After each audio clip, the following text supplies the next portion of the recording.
conversations. Let's have real conversations. Get ready to stir it up. Life events and everything in between. Let's go. Get ready to stir it up. No capping. If guests got you covered right up. Get ready to stir it up. Stir it up. Come on. Get ready to stir it up.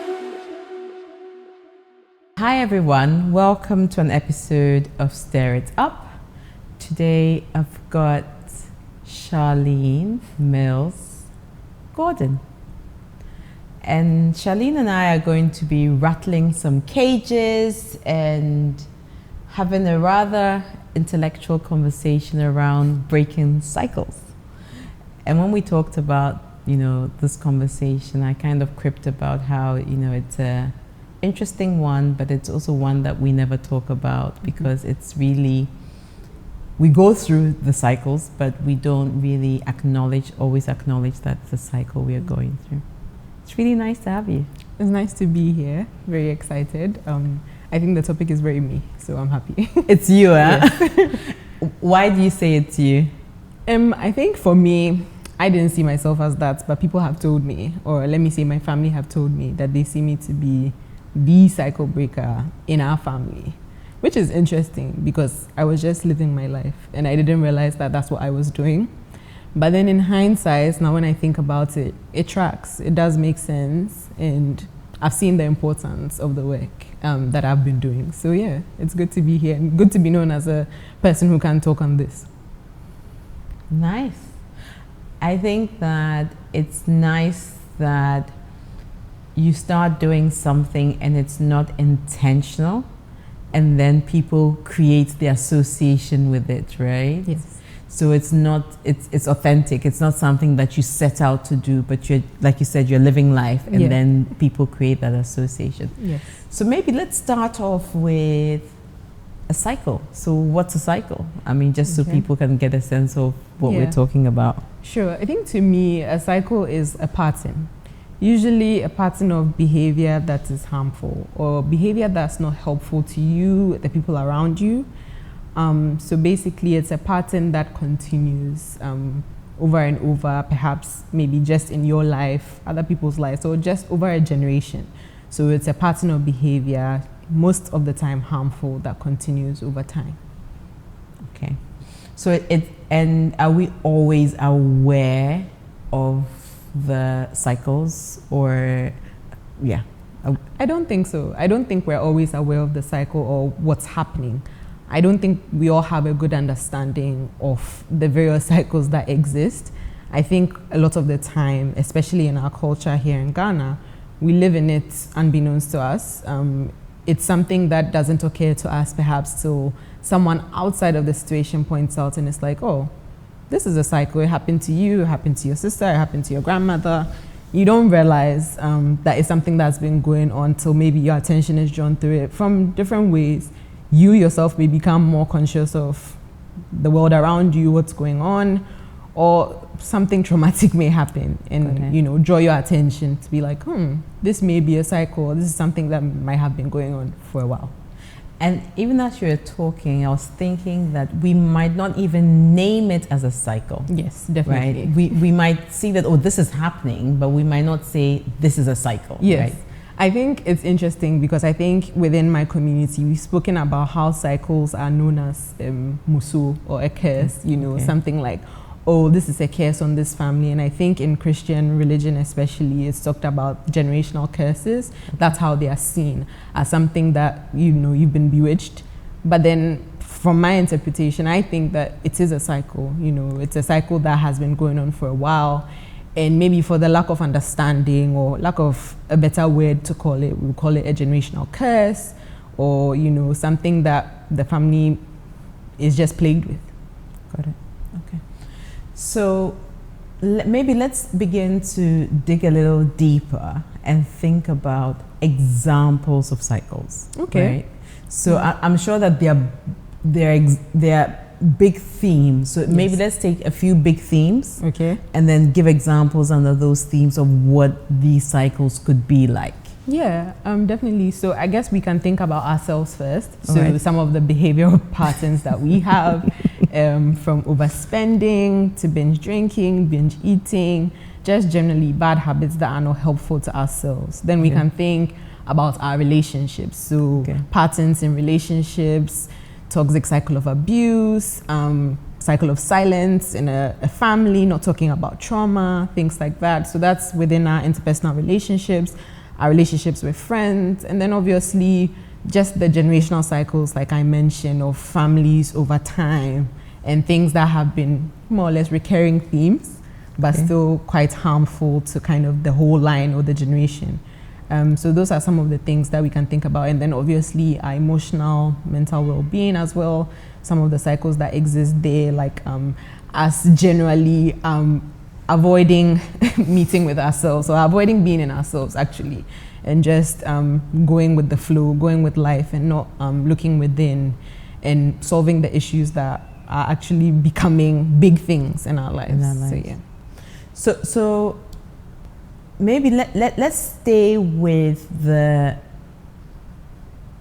family cycle a bit, right? Okay. So what I heard you say was that there are traumas, right? That you talked about silence, like perpetuating a culture of silence, where we don't talk about things that have happened.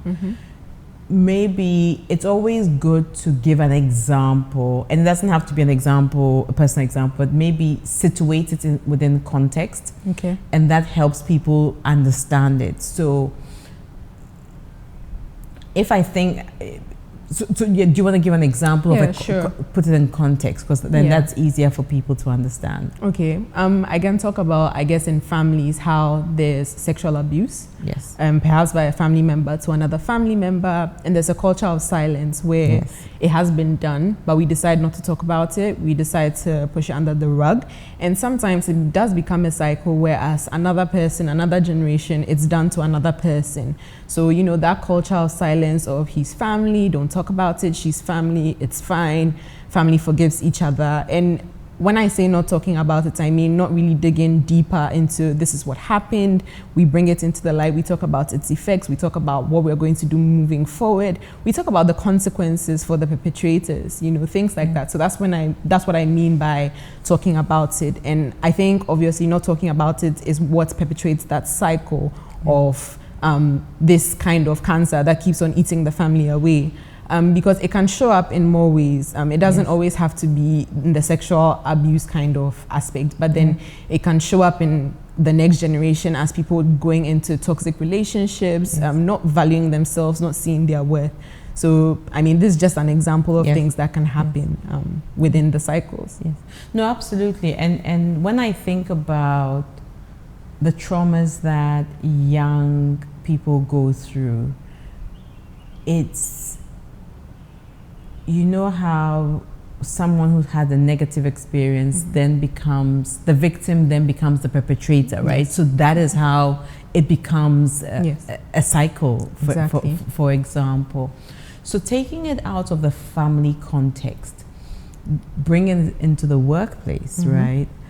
I'm sure that there are cycles that happen in the workplace, just in terms of even your career growth and your progression. Yes.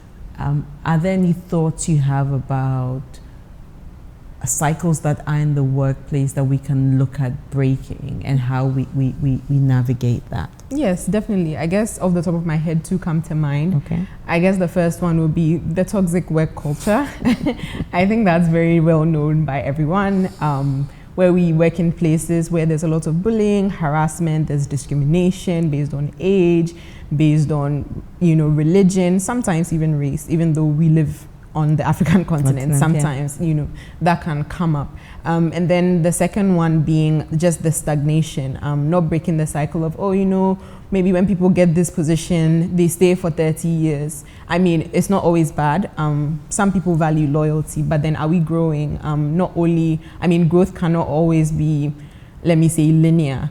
Growth doesn't always mean upward, but then are we learning? Are we moving? Are we doing new things? That kind of thing. Are we growing in ourselves? So I think that can be two cycles that I could talk about in the workplace. But then generally in our part of the world, we see more on the toxic kind of work culture and oh, when I was junior staff, they did this to me. So you must also yes, you must endure it. It's normal for junior staff to buy wache. Don't be so annoyed about it. You know, you buy wache for a while and then you be promoted. Don't worry. So yeah, it's not always the best thing to do. So yeah, it's interesting. So I gave a talk a few days ago, 2 days ago, about, you know, different generations, and I was talking about a culture of suffering and how we perpetrate a culture of suffering in the workplace. I suffered, so you too must suffer. Yes. Right. And it's almost like when I went on maternity leave, I couldn't even take my 3 months maternity. And so you are lucky to be able to take 3. And so even though maternity policies have changed the world over, I will not allow you to experience the positive changes, right? Definitely, yeah. And it's the same thing that you talk about. It's someone else's job to buy breakfast and lunch for people. But now the interns must do it, because when I was an intern, that's what I did, you know. And you are absolutely right. That person could be using that time in a more valuable way. Exactly. To enrich the business, to learn more, that, you know, serves the business in a more productive fashion, right? But no. You must do what I did, you know, and that's definitely not the healthiest way to kind of run a business, right? So that's really good. So we've talked a bit about the family. We've talked a bit about the workplace. Let's take it into a broader societal context.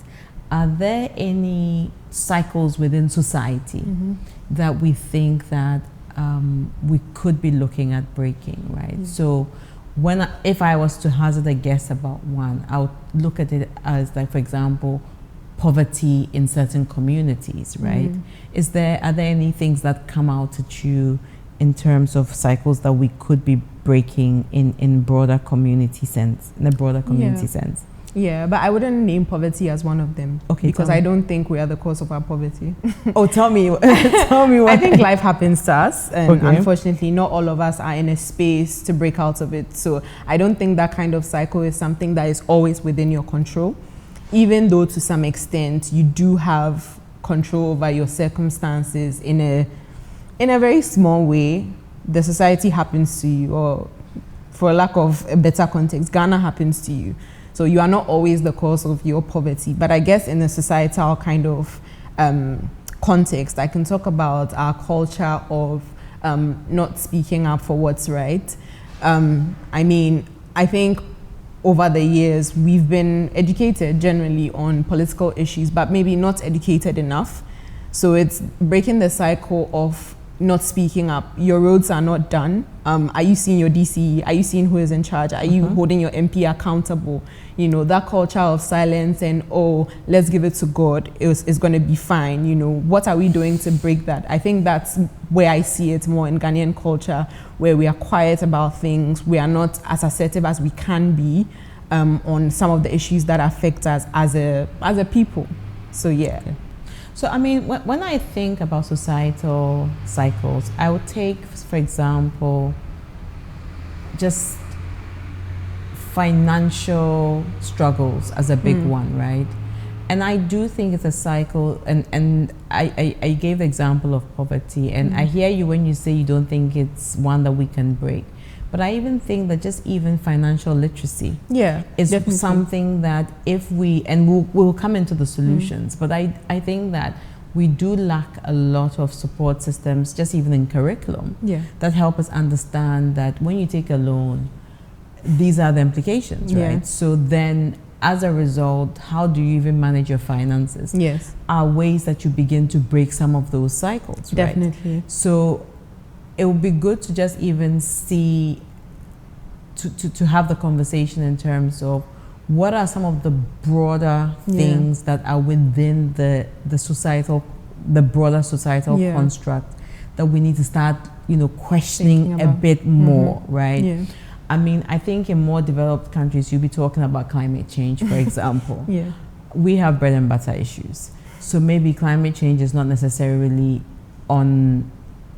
high on the agenda for us. It should be, Yeah. But maybe it's not at the point that we are taking this seriously as we should, because the truth is, when you go to a shop, you're given a plastic bag for every purchase that you make, right? But are there any things that jump out at you that we should be considering at all as big on the agenda in a broader societal context? Yeah, I mean, I do agree with your point on financial literacy.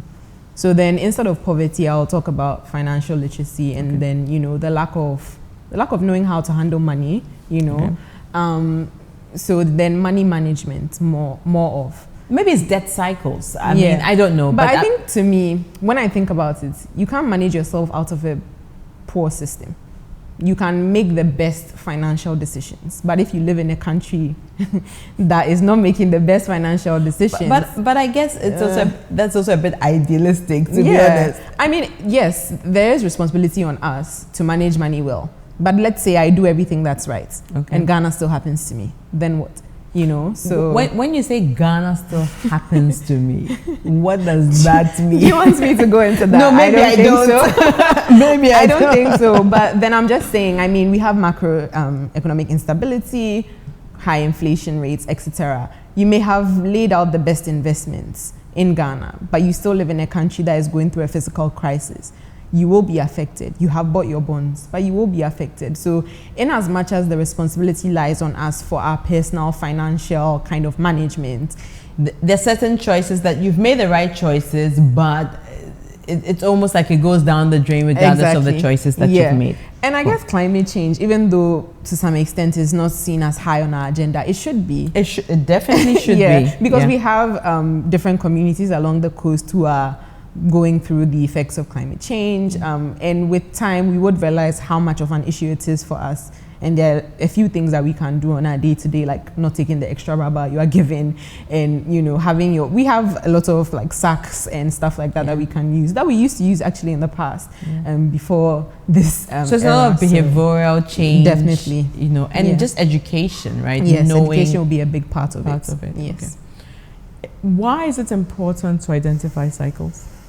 I guess we all want to have a life that is free of troubles, I guess, or more fulfilling for us, let me say, because I don't think we can live a life that is free of troubles, but then at least we can strive for a life that is more fulfilling for all of us. And I think breaking cycles is a key part of that, reaching that level of fulfillment. In our generation today, we see a lot of depression, anxiety, and mental health related kind of issues. And I think breaking cycles is a key part of those, I guess, solving for those issues, because some of the things that do plague us can be addressed by breaking these cycles, or just doing better, or moving in the right direction, even if it's just for a little bit. Seeing as you are the official cycle breaker.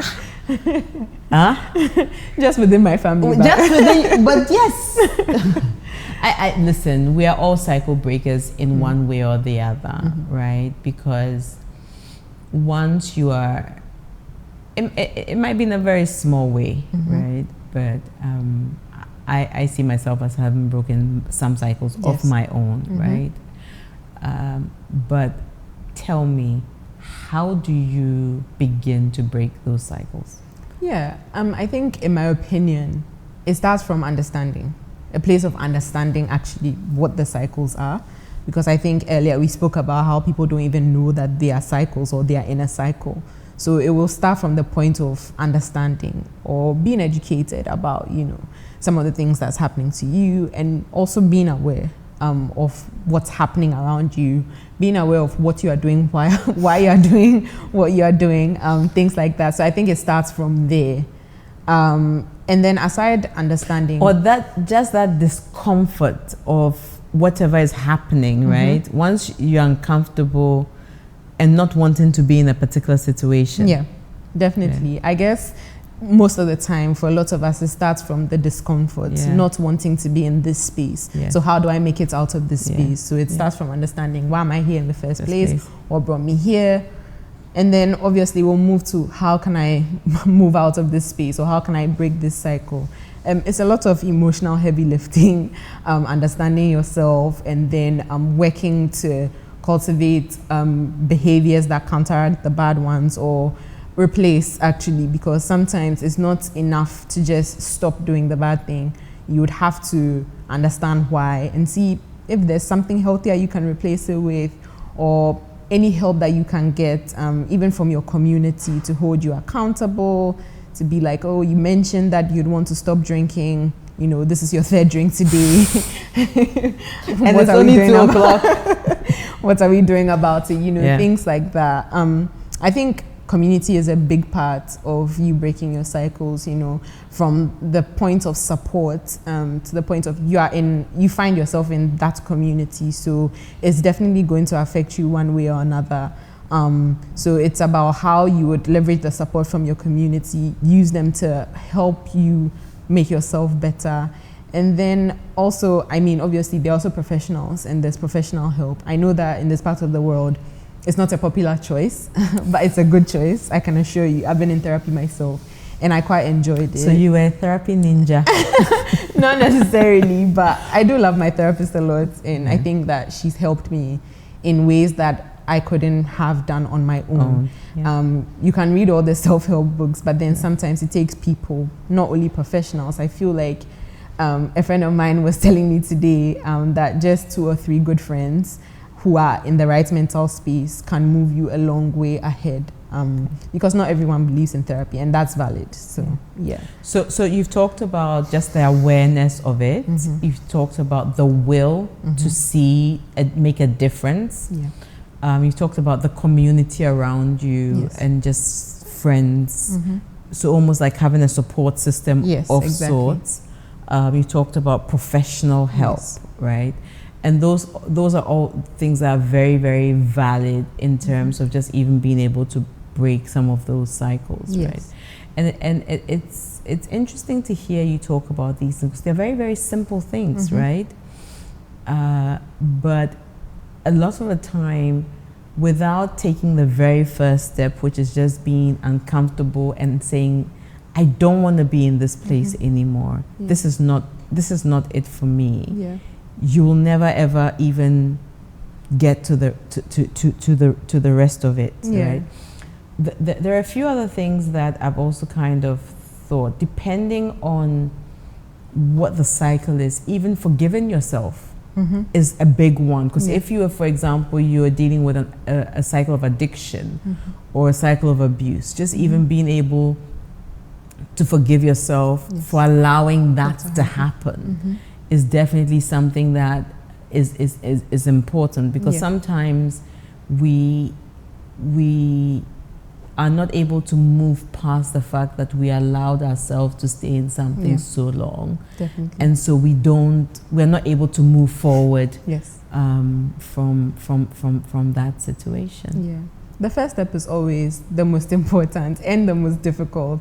But I do think that once you take the first step, the rest of them come a bit easier. But taking the first step is always a good place to start, and it sets the ball rolling. So taking the first step. Yeah. And you know, it's interesting. So you take the first step, you do all the things you've talked about, but even things like the boundaries that you set, once you start to make progress, right? Because it's so easy to fall back into a cycle. So just even our relationships with our friends and our parents and our family, because a lot of these cycles involve people who are either very close to us or we are in very intimate relationships with. So you kind of need to set the right boundaries as well. And then I also feel like we need to remind ourselves, like, I'm not going back to this. You know? I mean, I think it's like a good balance of being, having grace for yourself, and then also knowing when to have tough love on yourself. It's a very delicate balance, but then the two are very necessary to work in tandem. And to forgive ourselves when we fall back into those patterns, because we are human. So I guess for me, there's always, what's the plan if you do fall again? You know, to always have your contingency. So that's even the positive reinforcement, where it's almost like, I might fall, but if I do, it's okay. you almost I'll like get that, back I'll up. get back up. Yes. Yeah. Definitely. Okay. Do you think that people understand that it's okay, that it's a journey when they set out to break a cycle? Do we understand that it's a journey? Yeah, I think more and more people are starting to understand that it's not linear. It's a journey. It will ebb and flow. There'll be good times. There'll be bad times. And at the end of the day, sometimes it's not about the destination.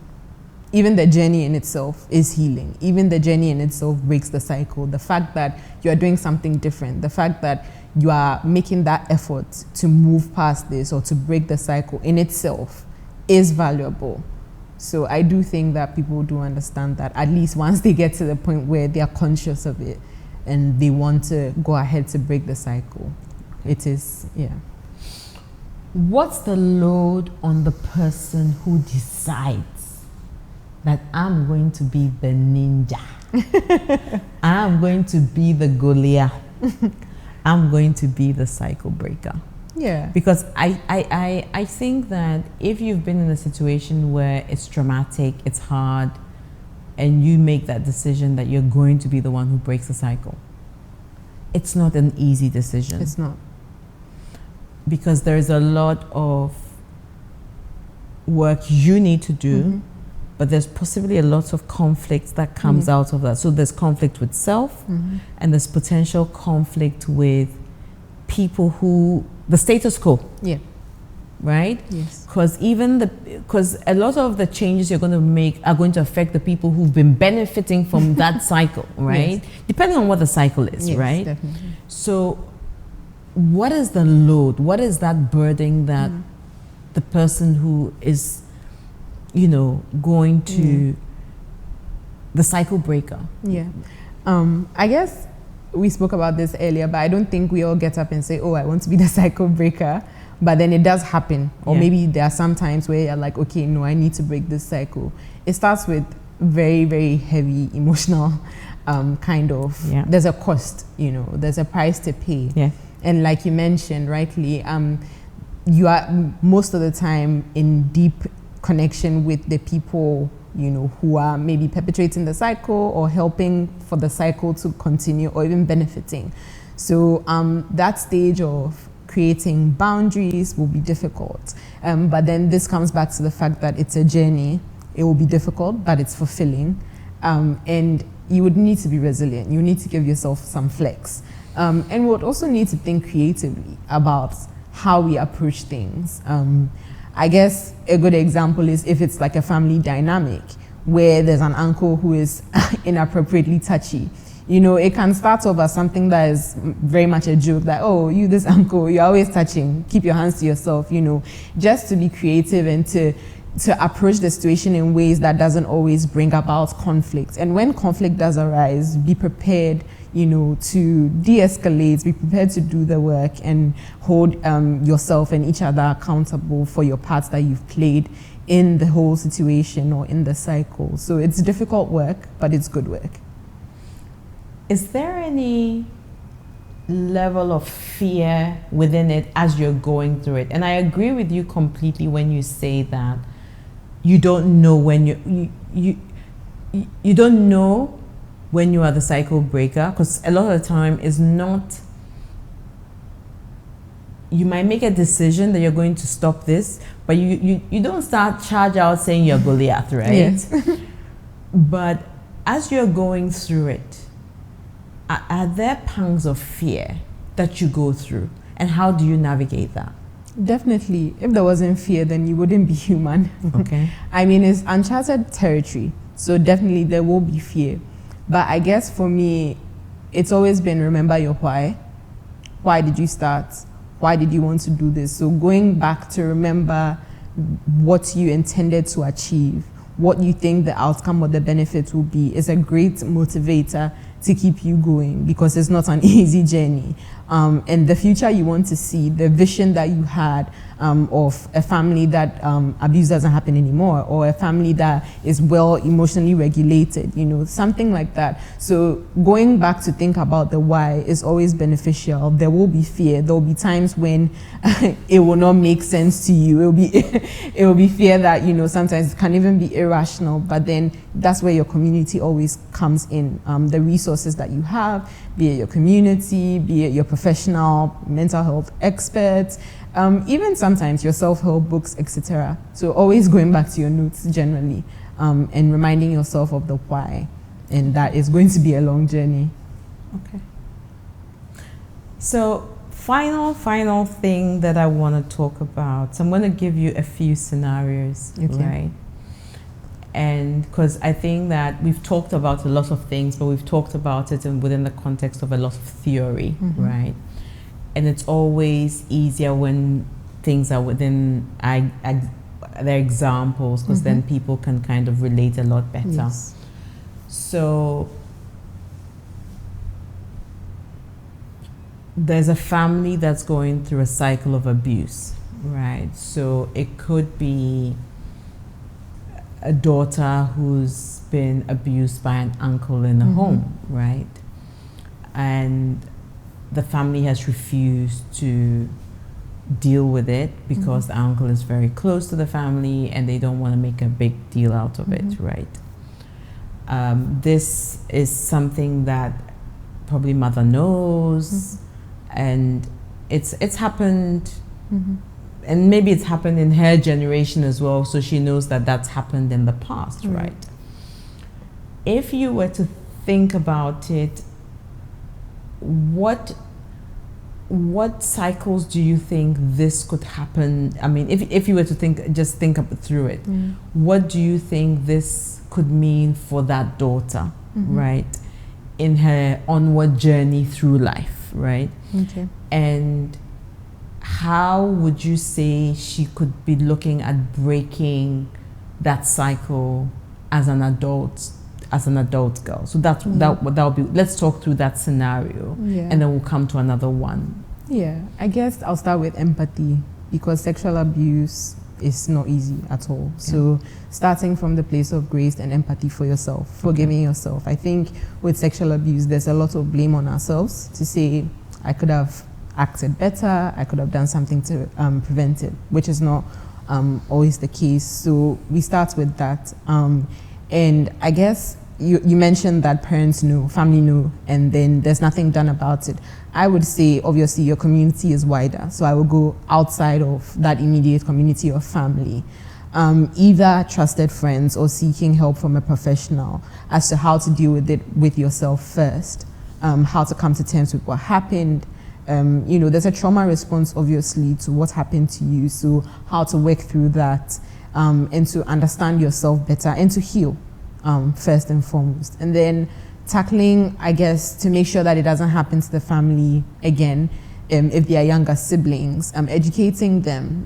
I think there's a big conversation on consent that needs to be had in most families. Absolutely. Especially young children, for them to understand what consent is, and for them to be able to blow the whistle and be like, no, this uncle touched me inappropriately, or this uncle makes me feel uncomfortable. Just that even is a good place to start, because if we're thinking about breaking the cycles, it's not just us, it's us, people around us, the next generations. So that's where I'll start from. And since we are dealing with a family that is being quite hostile to the situation, bringing help from outside would be quite good.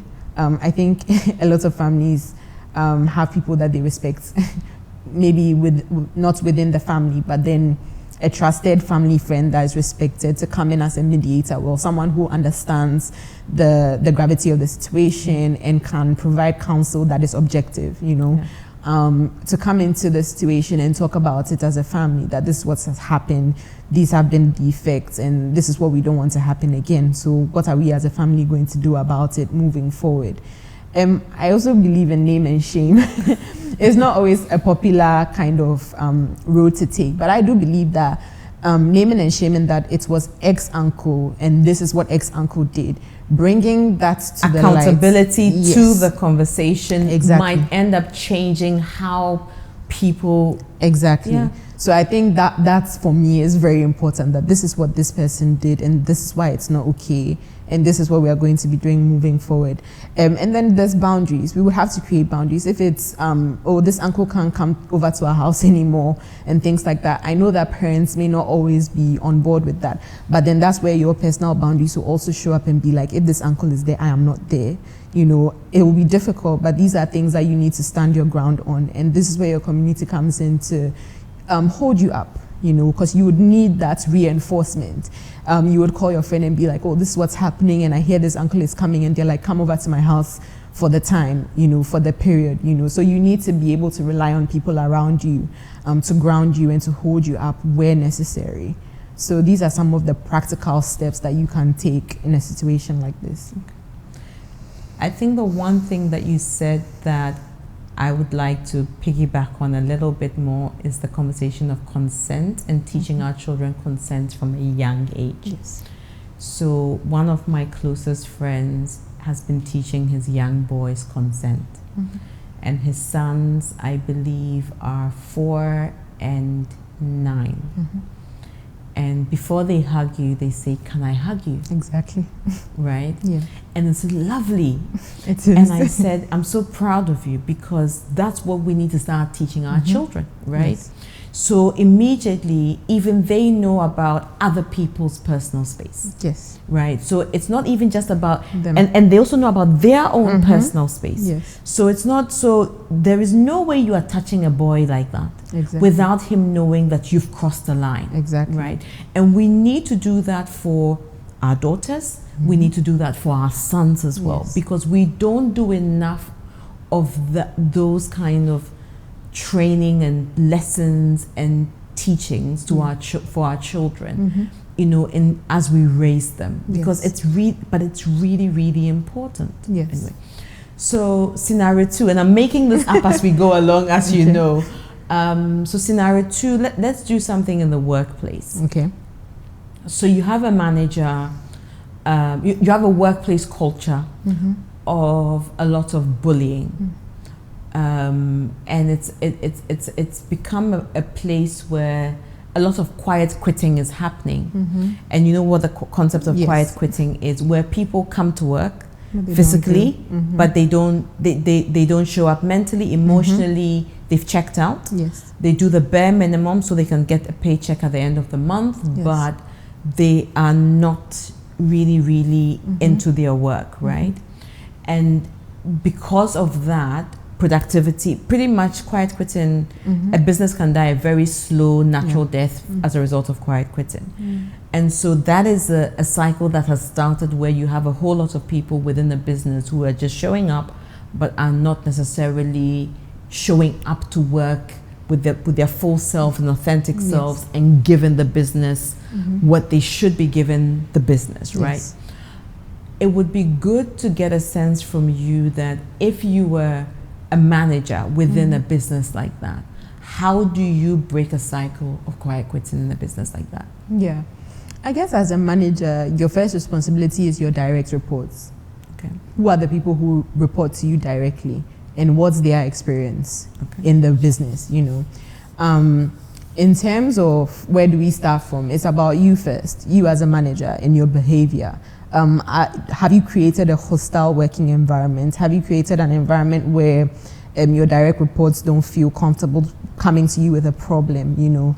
I think you talked about a workplace where there's some bullying, you know, that kind of behavior. So are you the perpetrator of that? I mean, I think it will start with you looking within as a manager as to how you are not only creating that scenario or creating that environment, but how you're perpetrating it. Because I think even as a manager, you also have the responsibility to be a bystander to other managers who may be doing things that are also detrimental to their direct reports. So the responsibility is on you and me to make sure that we are creating a workspace that is open and is friendly. I don't mean over friendly actually, but then Professional, pretty yes, much. professional, but then still not hostile, you know, not a space where people cannot bring their full selves to work, like you're mentioning, and not a place where people feel like it's a chore to be in, and for that reason, you know, they would have to quit silently. I think that a good thing that has happened with me is with managers that are open to hearing feedback. Direct check-ins, having a check-in with your manager every week. Aside the actual work that we are doing, being like, oh, is there anything else that's, on your mind? How have you been feeling about XYZ? How have you been feeling about this meeting that we had? I know it was a bit heated. I want to check in with you. Is everything okay?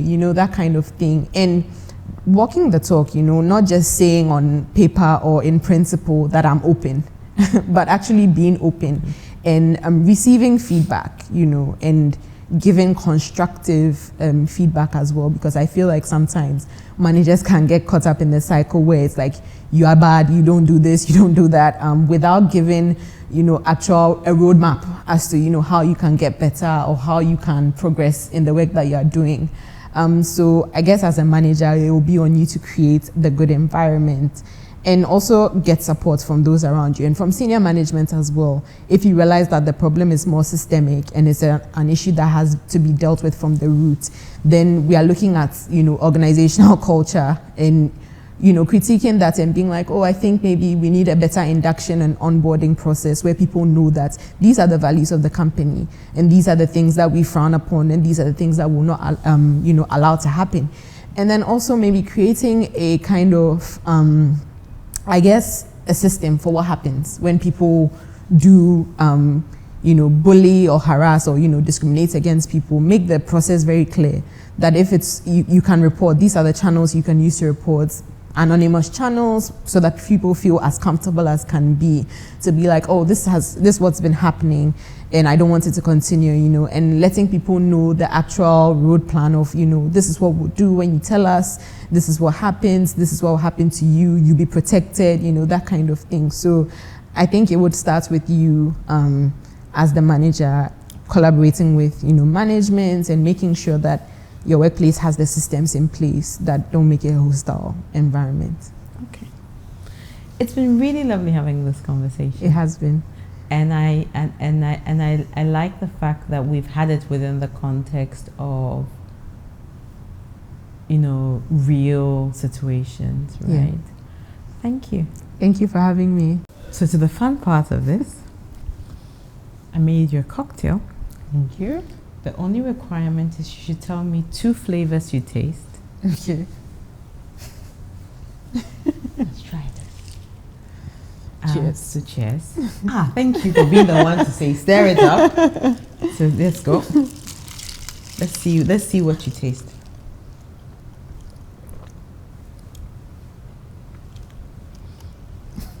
I think I've outdone myself.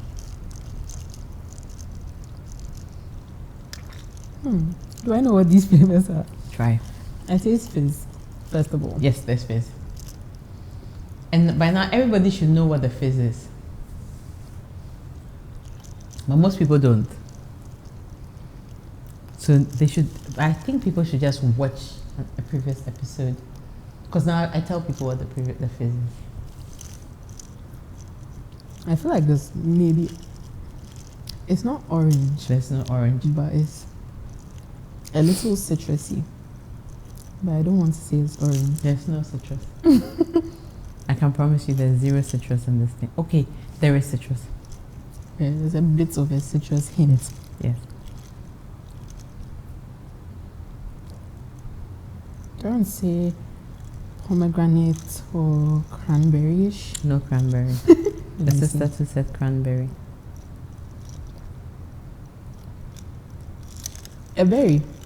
There's no berry. There's no berry. Okay, there is This a is berry. There's a berry.